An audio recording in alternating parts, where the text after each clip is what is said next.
Welcome, listeners. You are listening to a podcast from the Free People's Movement, out of Sweden.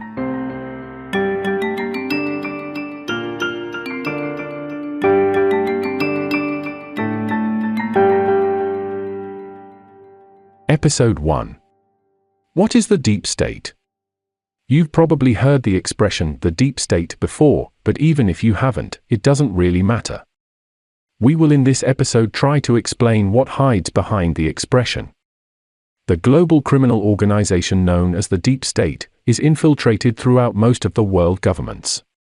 It is not a transparent organization, meaning that the members of the organization, for the most part, does not completely understand the whole organizational structure, as they are driven by their own greed, and cannot grasp what they are a part of. Only at the very top of the pyramid, those who are in control of the money and power, operating behind the scenes, have the complete picture. The entity who sits on top of the pyramid, that control the deep state, is what Donald Trump referred to as the hidden enemy.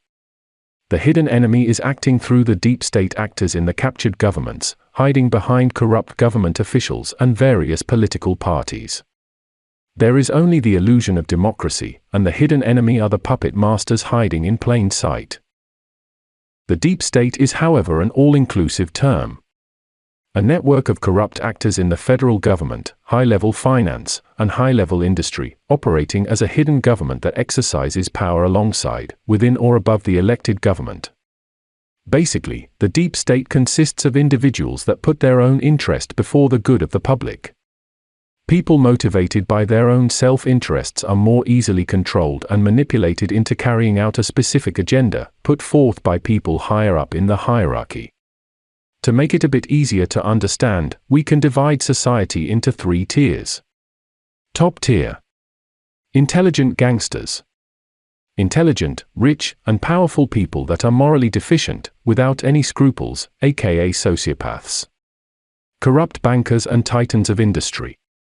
Middle tier. Educated criminals.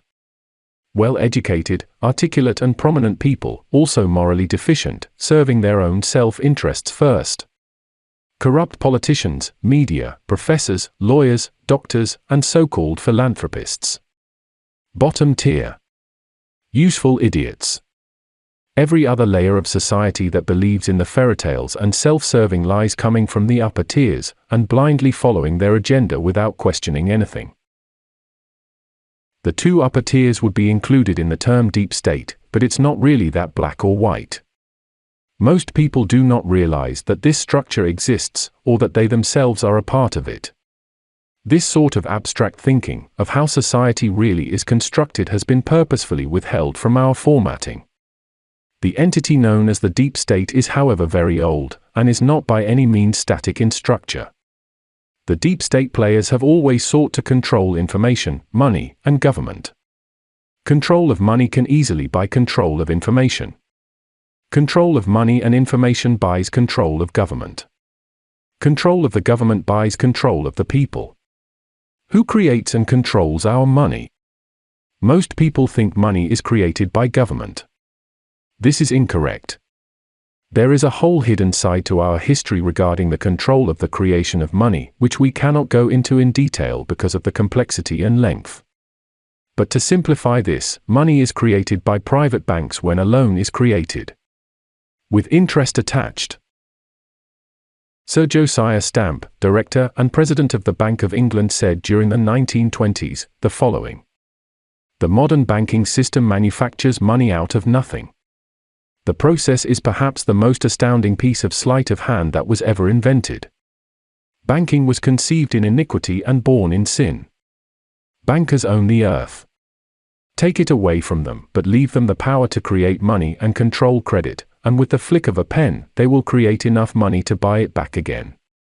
If you want to continue the slaves of bankers and pay the cost of your own slavery, let them continue to create money and to control credit. Seeing as even the bankers themselves know this, why don't we? We all need to have a basic understanding of the following, as it is the basis of the whole rigged system. All money is made from debt.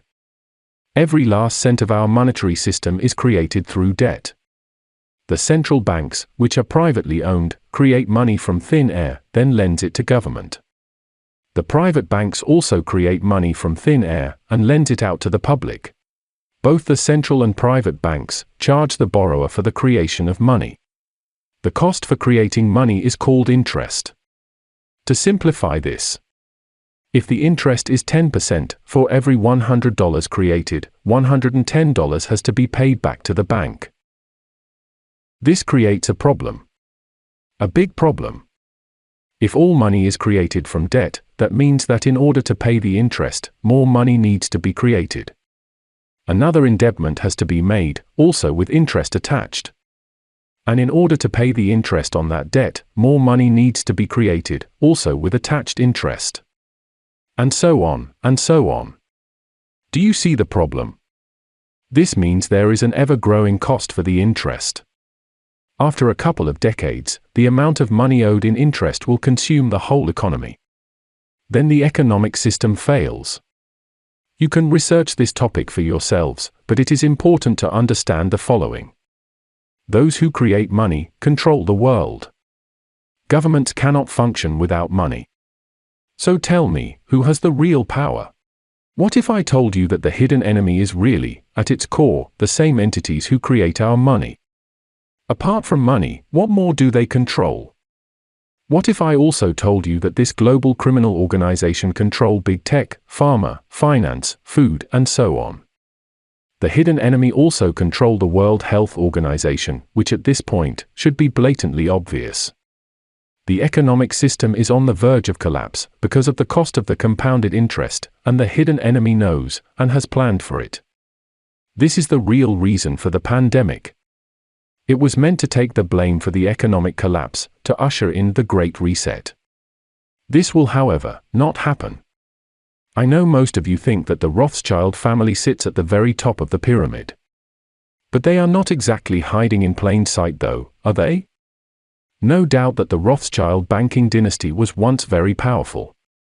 However, they do not control our telecommunications infrastructure, nor do they control the power grid, nor are they in charge of our financial system.